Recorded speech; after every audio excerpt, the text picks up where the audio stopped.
So the good people of Tulsa, the good people associated with the John Hope Franklin Center, the leaders of Tulsa,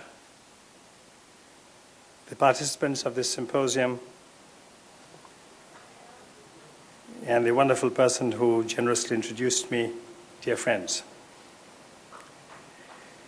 I have to say at the very beginning that I feel stirred by the stories of John Hope Franklin and his parents.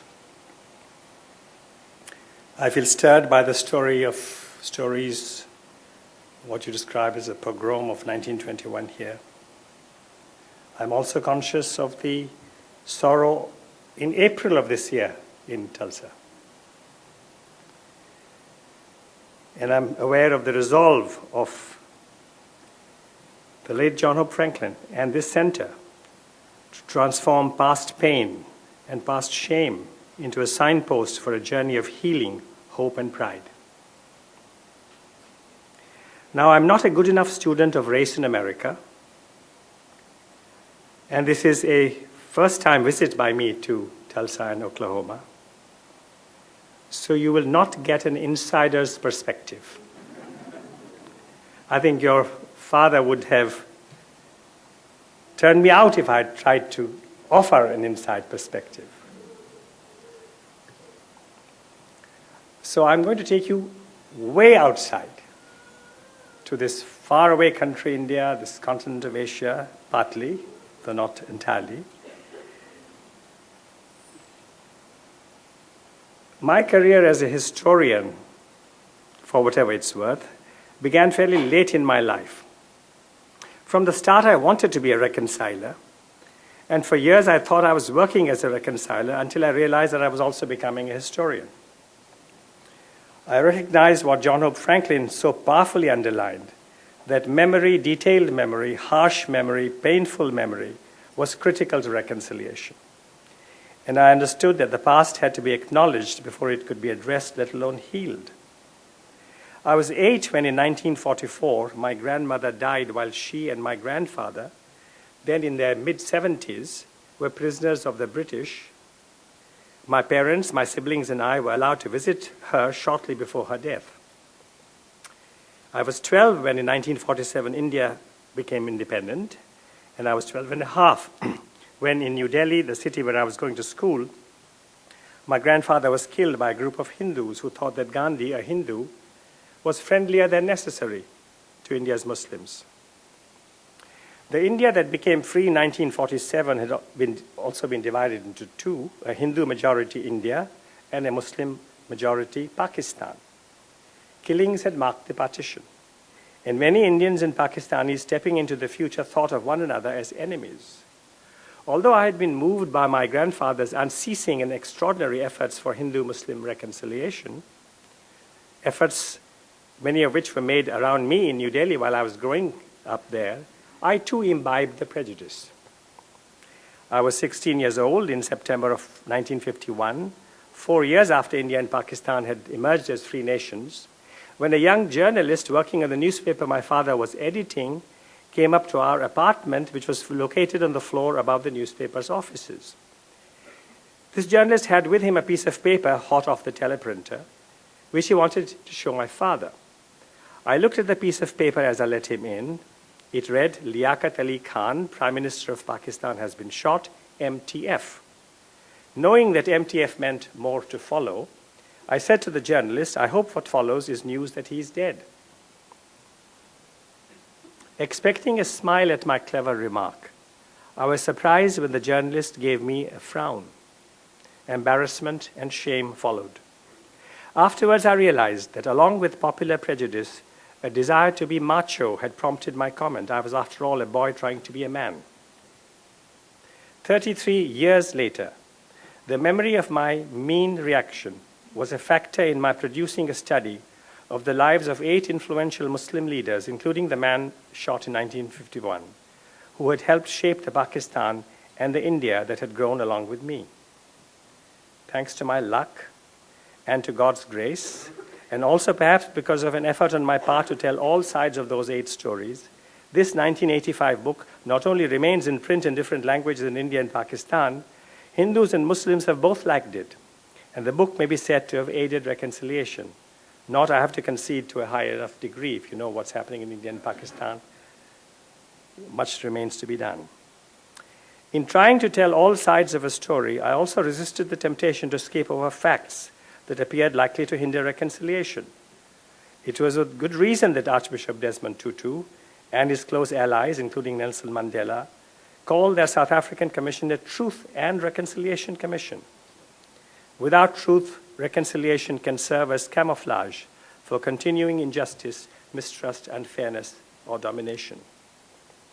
In the 90s, I wrote a study of Indian history called Revenge and Reconciliation, which followed the battle over centuries in India between the forces of revenge and the forces of reconciliation.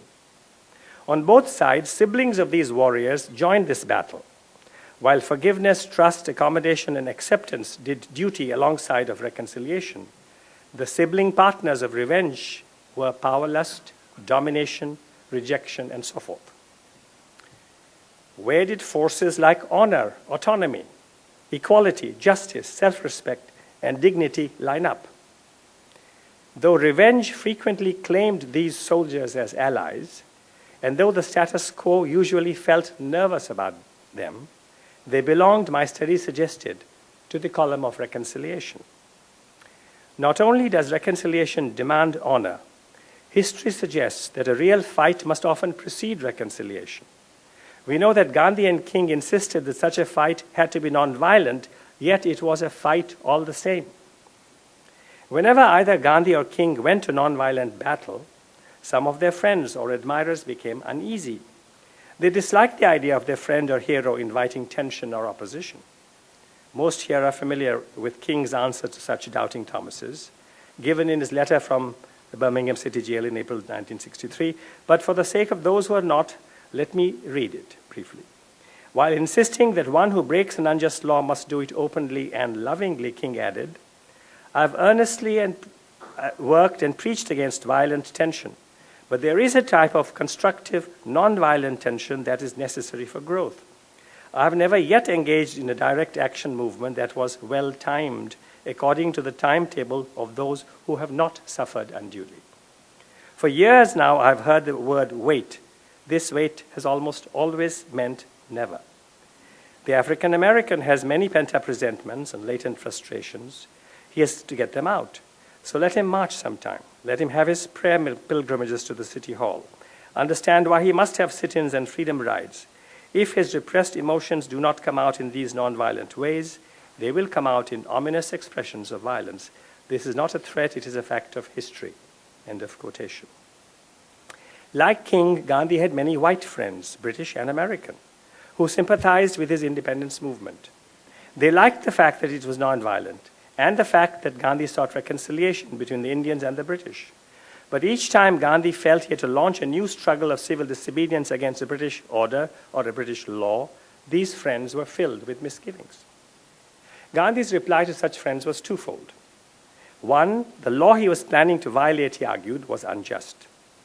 Secondly, a nonviolent struggle was the only way to prevent a violent struggle, perhaps an uncontrollable violent struggle. My guess is that today, Gandhi would wholeheartedly welcome the nonviolent struggle for basic Palestinian rights that many Jews and Arabs are jointly waging, and that he would see this nonviolent struggle for Palestinian rights as the best way of preventing a spiral of violent attacks and counterattacks. To Gandhi, the answer to violence was not a thesis on its harms, but an alternative, nonviolent way of fighting. Here is what he wrote to the Viceroy, the British Viceroy, Lord Chelmsford, in 1920, a man who he had personally befriended, even as Gandhi was about to lead India's Hindus and Muslims in an open fight against British laws. Your Excellency must be aware, writes Gandhi, that there was a time when the boldest, though also the most thoughtless among the Muslims, favored violence.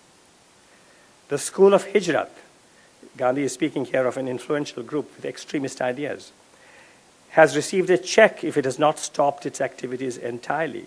I hold that no repression could have prevented a violent eruption if the people had not had presented to them a form of direct nonviolent action. A great all-India fight followed thereafter, and the empire was shaken. Tried for disaffection against the king emperor. This is what a 53-year-old Gandhi said in open court in March 1922. I have no personal ill will against any single administrator, much less can I have any disaffection towards the person of the king. But I hold it to be a virtue to be disaffected towards a government which in its totality has done more harm to India than any previous system. I do not ask for mercy, Gandhi continues. I do not ask for clemency. I am here to invite and cheerfully submit to the highest penalty that can be inflicted upon me for what in law is a deliberate crime and what appears to me to be the highest duty of a citizen. So the intimate and direct connection between reconciliation and dignity is my first point. My second point relates to the theme of this symposium, the political dynamics of reconciliation. No theme is more urgent, yet we will not do justice to it if we forget the world outside America. Just as there is no reconciliation when honor is missing, a reconciled America may be impossible if the world is absent from our thoughts. After all, we're meeting in a center named after someone. Well, the center is yet to be properly established in a building, but it is here in spirit.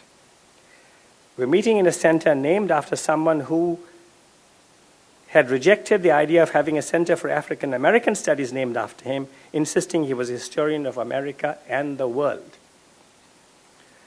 Not only are places like Iran, Palestine, Iraq, Afghanistan, Syria, and Pakistan important elements in this year's political campaign in America, not to mention China, or immigration, or the European economy. Not only is America linked inextricably and in 1,000 different ways with the rest of the world, what is America if not the world itself in a unique, wonderful, and hope-giving form? Was it not from the start the new world rather than a new nation? The old world helped create a new world in a new space, and the old world continues to recreate America, even as America continues to reshape the world as a whole. This continual recreation owes much to the migration of people and the flow of goods, but even more perhaps to the fast and furious traffic of ideas, feelings, images, and voices. An idea becomes a device becomes universal, and millions are empowered. Then the handheld cell phone yields place to the handheld phone, computer, TV, newspaper, all rolled into one. No nation has done more than America to bring this ongoing revolution into the daily lives of hundreds of millions, yet this revolution has reduced the space between Americans and non-Americans. The Atlantic and the Pacific are barriers no more. It is impossible to go ahead any longer with an insulated American experiment conducted in a hermetically sealed, walled-off, and fortified island nation. Let us look at two of the dominant realities of our world today, China and the world of Islam. Are these external to America? Or do they regularly touch the lives of millions of Americans, their concerns, hopes, fears, pocketbooks, jobs? China and the world of Islam certainly figure in US political debates. One of the oldest cliches in political science is that enmities are more potent than friendships, that antipathies motivate voters more than sympathies. Joined to it is a supposed axiom that playing on fear is a better bet than playing on hope. More than other lands, America has been able to challenge, if not wholly disprove, this thesis. Whether it was because in America you possessed abundant space, or you possessed the blessings of wisdom, your forebears did not always need to advance politically by pointing out to neighbors how unscrupulous their brothers or uncles or cousins were, or how bad the religion of those people over there was, or how untrustworthy that neighboring tribe was. In many a crowded country, this negativity has often been the formula for political success. In parts of India, for example, political hopefuls often look for the most rewarding enemy, one that would drive a variety of ethnic groups or castes into a winning alliance. Thus, they may ask themselves, which is more likely to work, an anti-high caste alliance of low-caste Hindus and all Muslims, or an anti-Muslim alliance of all Hindu castes, high and low? Instincts and calculations of this kind are probably at play in all countries with diverse populations and a history of previous conflicts. We know that the US in its history has witnessed frequent appeals to racism for political energy and for preferred political outcomes. Yet American history has also seen a great many political contests where someone's race, religion, or ethnicity was not attacked, which could suggest that the American people, generally speaking, do not take kindly to insinuations against an entire category of people.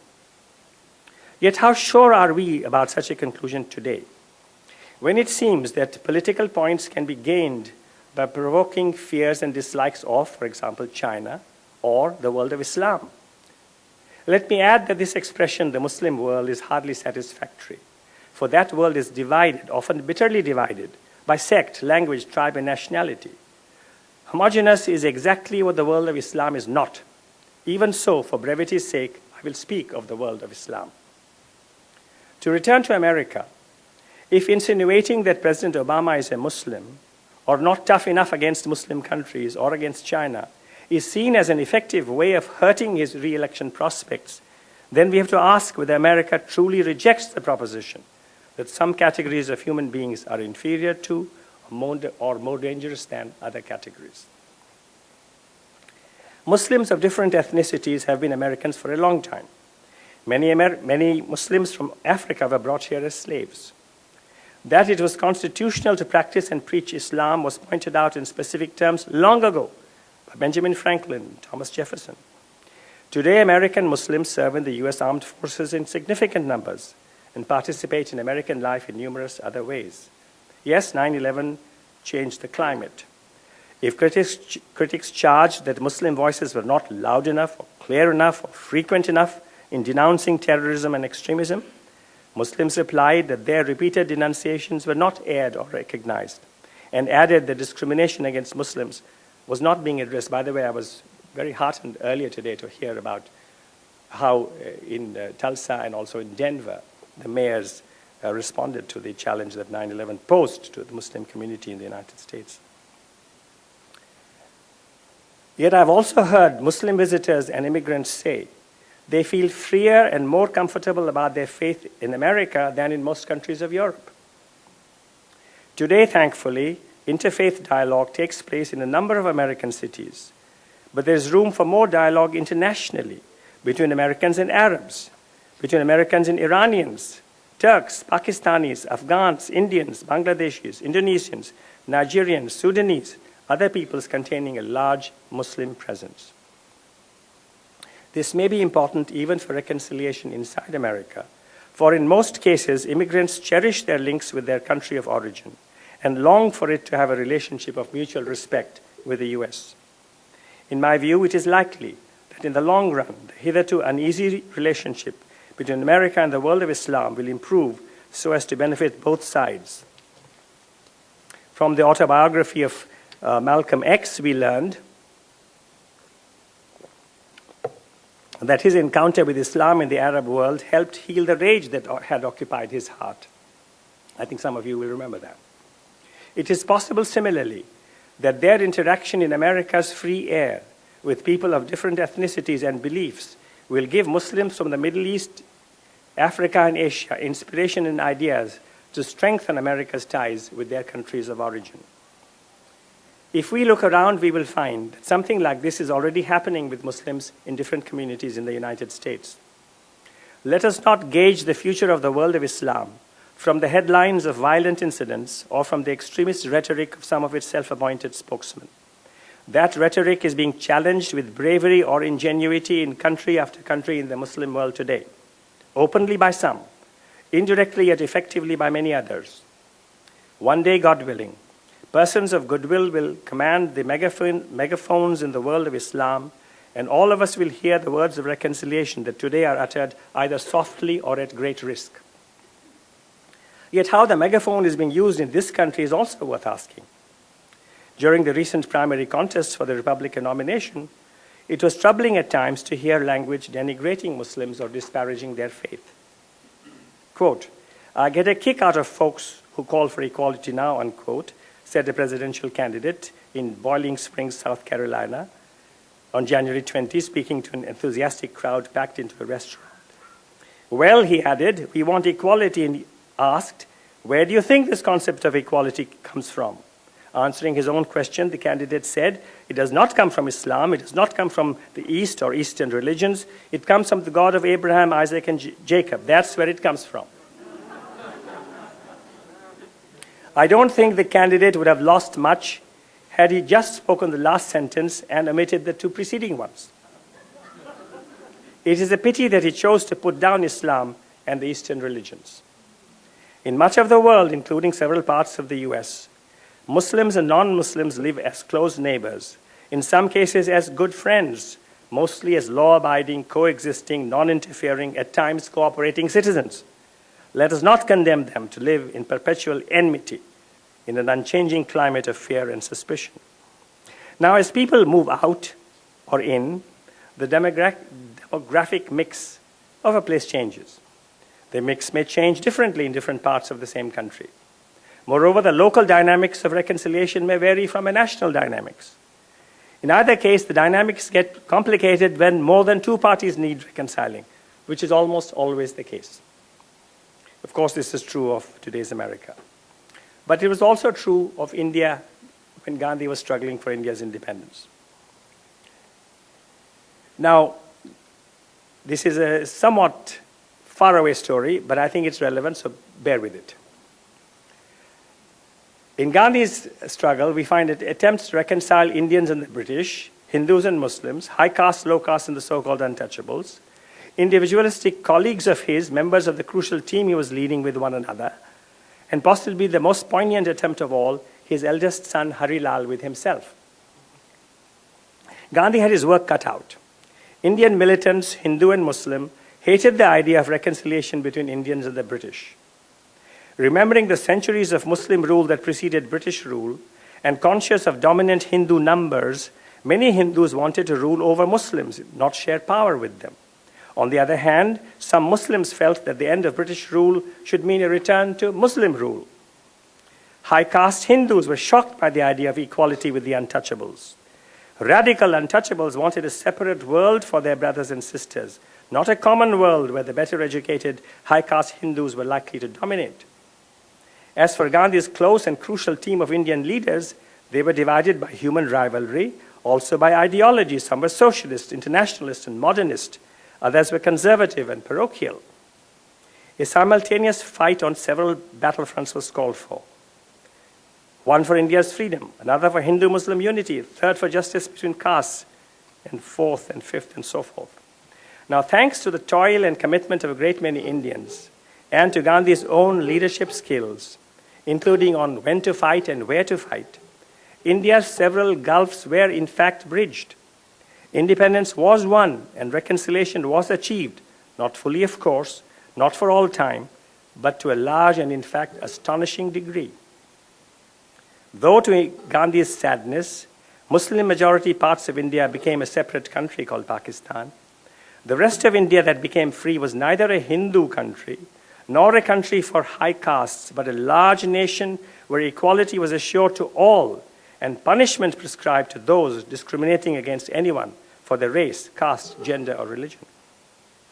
India's ground realities today, we all know, do not conform to constitutional guarantees, not by a long shot. But we should recognize those guarantees and the efforts of citizens and many leaders to secure them on the ground. At the end of 1947, a few months after India and Pakistan emerged as independent nations, a tough question of justice arose. Holding in its treasury more than $100 million belonging to Pakistan, this is $100 million in 1947, required to send that money to the neighboring country, Pakistan, India announced through Prime Minister Nehru and Deputy Prime Minister Patel that the money will not be sent because the Kashmir conflict had just started. Gandhi, who was still living at this time, was not a member of the government, was deeply troubled. At this time, he was in Delhi, India's capital, trying to address great wounds left by the killings that had occurred 4 months or so previously, in August and September 47. Killings in both Pakistan and India that took an equal number of Muslim and non-Muslim lives. The non-Muslims were Hindus and Sikhs. By December 1947, many mosques in Delhi had been taken over by Hindu and Sikh refugees who had suffered in Pakistan, and an attempt was being made to push Delhi's Muslims out of the city. Gandhi's response to the happenings in Delhi and to the decision of the Indian government to withhold the transfer of Pakistan's money was to commence on January 13, 1948, an indefinite fast for reconciliation. As a result, hundreds of thousands of Hindus, Sikhs, and Muslims in Delhi took pledges of peace and reconciliation and urged Gandhi to break his fast. They did not like his views, but they liked him. Nehru and Patel asked Gandhi, "What can the government of India do to enable you to end the fast?" "Release Pakistan's money," said Gandhi. The money was released, not enthusiastically, but it was released. Occupied mosques were vacated in Delhi. The plan to make Delhi a solely Hindu city was abandoned. It was a solid plan. It was abandoned. On January 18, 1948, Gandhi broke the fast and peace returned to Delhi. When 12 days later Gandhi was assassinated, he was mourned as much by the people of Pakistan as by the people of India. Gandhi's effort for justice and reconciliation between India's castes may also be pertinent to this symposium. On this battlefront, Gandhi's great antagonist and also his great partner was the leader of the untouchables, Dr. Bhimrao Ambedkar.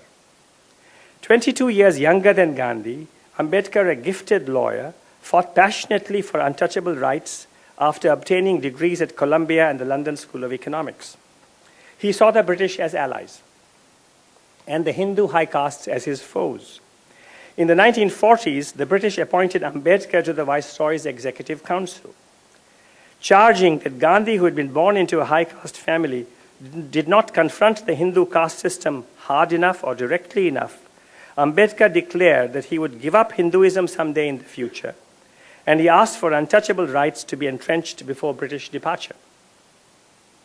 From the very start of his public life, Gandhi had attacked untouchability and caste superiority in passionate and unequivocal language, even though most of his close political colleagues had urged him to focus solely on Indian independence and to put the question of untouchability on hold.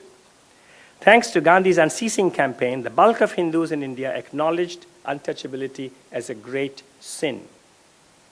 The dynamics were tough for Gandhi, for he needed the Hindu high castes for independence and also for Hindu-Muslim unity. But neither his conscience nor political realities would allow him to put the caste question on the back burner. In the event, he successfully persuaded the Indian National Congress, the organization working for independence, to commit itself to equality and full untouchable rights while also demanding independence. Shortly before independence arrived, Gandhi asked his closest political colleagues, Nehru and Patel, to invite Ambedkar to join Free India's first cabinet. This sharp foe of the Indian National Congress and of Gandhi, until lately a member of the Council of the British Viceroy that had sent Gandhi, Nehru, Patel, and tens of thousands of others into prison, was invited by Nehru and Patel to become the Minister of Law in Free India's first cabinet. Ambedkar agreed. As the first law minister, Ambedkar, the untouchable, chaired the drafting committee of the Indian Constitution and became the leading architect of the Indian Constitution. With lyrical justice, history was made, and an astonishing reconciliation between the castes was achieved. In January 1948, Gandhi was killed. Ambedkar died 8 years later, but not before becoming a Buddhist, fulfilling his earlier pledge to give up Hinduism. Ambedkar's followers, some of them Buddhist, many still Hindu, are an influential force in India's politics today. At times they revisit the past and find fault with Gandhi's positions on caste. Yet it is an unalterable fact of history that in 1949, reconciled with one another, Hindus, Muslims, Christians, Sikhs, Zoroastrians, and Buddhists, untouchables and Brahmins, high castes, low castes, and middle castes, gave to India, in the name of all its people, a constitution that assures unqualified equality for all. Only 18 years younger than his father, and for years a hero to his younger brothers, my uncle Harilal was one of Gandhi's first fellow fighters in his satyagrahas in South Africa, battles for the rights of Indians living there. If participants clung firmly yet non-violently to justice, that was a satyagraha. But at the age of 23, Harilal walked out of the family home in Johannesburg. We may never know just what it was that pushed him in 1911.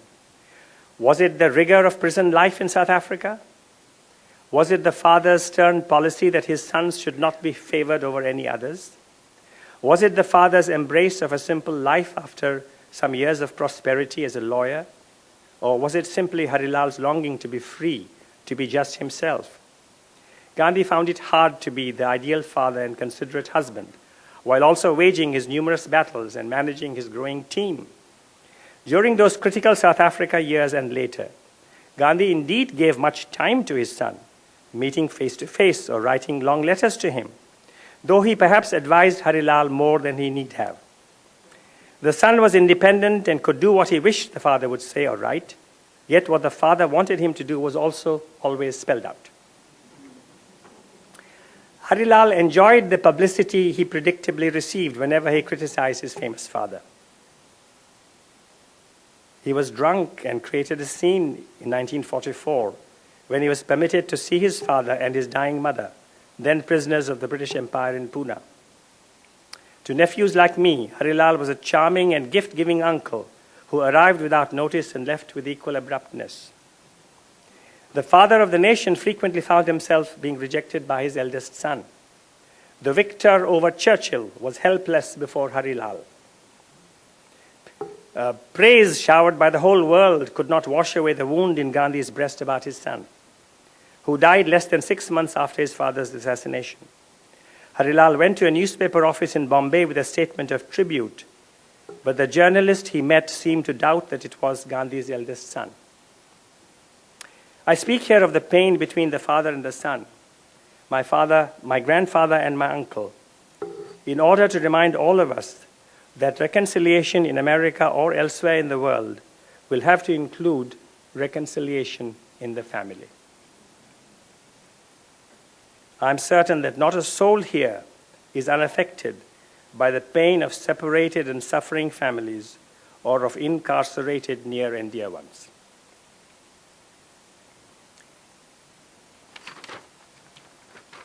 For reconciliation to happen in the family or the nation, responsibility may need to replace blame. A readiness to understand may need to become more important than the longing to be understood.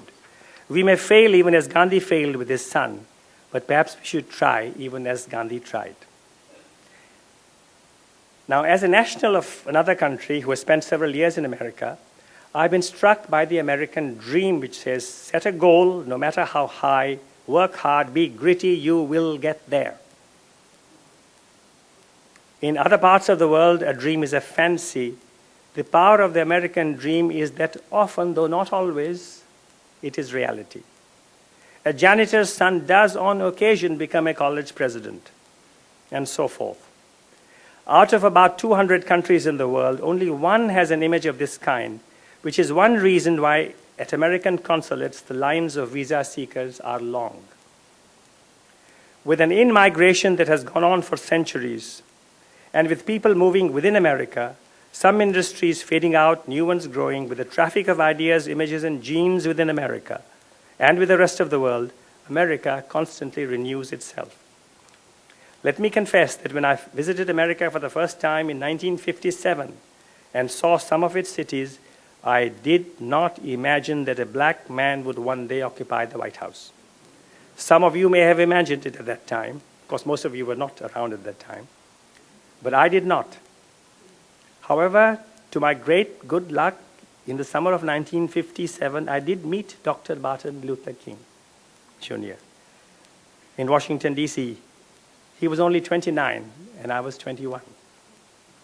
Visiting the U.S. again in 1960, I observed the suspense in that year's presidential election. On a cold and windy January morning in Washington, D.C., I witnessed President John F. Kennedy's inaugural. For the first time, a Roman Catholic had become an American president. 48 years later, an African American made it. Between these two events, President Ronald Reagan tried in 1981 in his first inaugural to answer the question as to why Americans had, quote, prospered as no other people on earth, unquote. His answer was, quote, here we unleash the energy and individual genius of man to a greater extent than has ever been done before. President Reagan added that America requires, quote, our willingness to believe in ourselves and to believe in our capacity to perform great deeds. After all, he added, why shouldn't we believe that we are Americans? Why shouldn't we believe that we are Americans? Supreme self-confidence is thus an element in the American dream. So is unleashing the energy and creativity of the individual endowed by her or his creator with certain unalienable rights, including life, liberty, and the pursuit of happiness. However, other key texts of the American story underscore the society or the nation of which the individual is a part. Thus, the preamble to the Constitution mentioned 6 goals that shaped the design of the Constitution, each goal applying to a people living together rather than just to an individual: a more perfect union, justice, domestic peace, security, general welfare, the blessings of liberty. In his I Have a Dream speech of 1963, Dr. King highlighted not the innate greatness of Americans as individuals, but rather the failure of the nation as a whole to honor the promissory note of equality signed in the Declaration of Independence. He also asked for high standards from those who would fight for equality, saying, as all must know here, in the process of gaining a rightful place, we must not be guilty of wrongful deeds. Let us not seek to satisfy our thirst for freedom by drinking from the cup of bitterness and hatred. Again and again, we must rise to the majestic heights of meeting physical force with soul force, unquote. The pursuit of happiness, the defeat of poverty, of illness, of discomfort is central to the American dream. Yet, as we know, Dr. King also spoke in I Have a Dream of the redemptive power of undeserved suffering. Thereby, he deepened the concept of the American dream.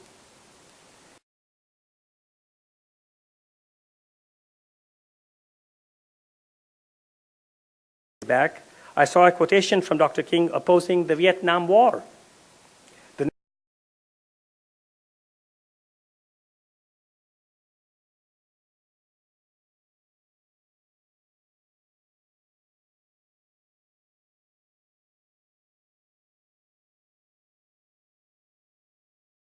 Might not have been served in a local restaurant can now stand before you to take a most sacred oath, added President Obama. Our patchwork heritage is a strength, not a weakness. We are a nation of Christians and Muslims, Jews and Hindus and non-believers. We are shaped by every language and culture drawn from every end of this earth. And because we have tasted the bitter swill of civil war and segregation and emerged from that dark chapter stronger and more united, we cannot help but believe that the old hatreds shall someday pass, that the lines of tribes shall soon dissolve, that as the world grows smaller, our common humanity shall reveal itself, and that America must play its role in ushering a new era of peace. These powerful words apply to reconciliation in America and in the world, and I can easily end with them. But before I finish, I must also share my difficulties with some expressions of the American dream. One difficulty was implied in what I said about China and the world of Islam. Both China and the Muslim world certainly need major changes, but unease is caused when a dream appears to require enemies. The thought, after all, we are Americans, should not need the reinforcement of, and they are Chinese and they are Muslims. I'm troubled too by the tendency of a great American virtue, focus, to push aside another indispensable asset, memory. Concentrated on eliminating a current threat, Americans seem willing at times to forget earlier history. Yet if the past is not squarely faced, an eliminated threat may return in the future. A focus on Iran at present is certainly called for. But the question as to why America supported an anti-democratic coup there in the 1950s may also need attention. Lessons may have to be drawn also from the history of the 1980s, when support was given to Saddam Hussein during the Iran-Iraq war, to the Mujahideens in Afghanistan, some of whom were the parents of Al-Qaeda, and to Pakistan's military ruler at the time, Zia-ul Haq. That the US was and is always right when installing a ruler and right again when removing him, is not a position guaranteed to produce good policies for the future. Also concerning to me, if also entertaining at the same time, was a proposal made by another presidential candidate, who too will remain unnamed, on April 13 in St. Louis for an international gun rights movement. Quote, "The right to bear arms comes from our Creator, not our government," unquote, the candidate said. The NRA, he said, had been too timid in promoting its agenda beyond American borders. His presidency, he went on, quote, "will submit to the UN a treaty that extends the right to bear arms as a human right to every person on the planet. Every world citizen," he said, "deserves the right to defend themselves." The candidate earned, we are told, a standing ovation from the crowd of roughly 5,000 NRA members or supporters. Now, a few billion new rifles would no doubt bring a modest profit to gun makers, but they might also shrink the world's population. I know that the proposal that the candidate was suddenly inspired to offer was not taken seriously by most Americans, perhaps not even by the candidate himself. I refer to it to bring up my final point, the power of symbols, which, as the Reconciliation Park statues show, this center fully recognizes. Now, among the symbols that many Americans cherish are the gun, the flag, and the cross. Though I'm not an American national, your flag, I'm referring to the stars and stripes, not to other flags here, your flag stirs me. In the famed Iwo Jima photograph, the flag held up by exhausted yet victorious soldiers conveys deep emotions, including pride in one's country, love of one's fellows, trust in one's fellows, the reward of endurance and bravery, and the satisfaction of triumph. And though, like my grandfather, I prize nonviolence and am wary of military weapons, I acknowledge that the gun has often saved the innocent, the trapped, and the enslaved. And though I'm a Hindu, the cross speaks truth to me, of unmerited, necessary, and victorious suffering, of the triumph of the meek, of the superiority of what God wants or the world needs over what I want.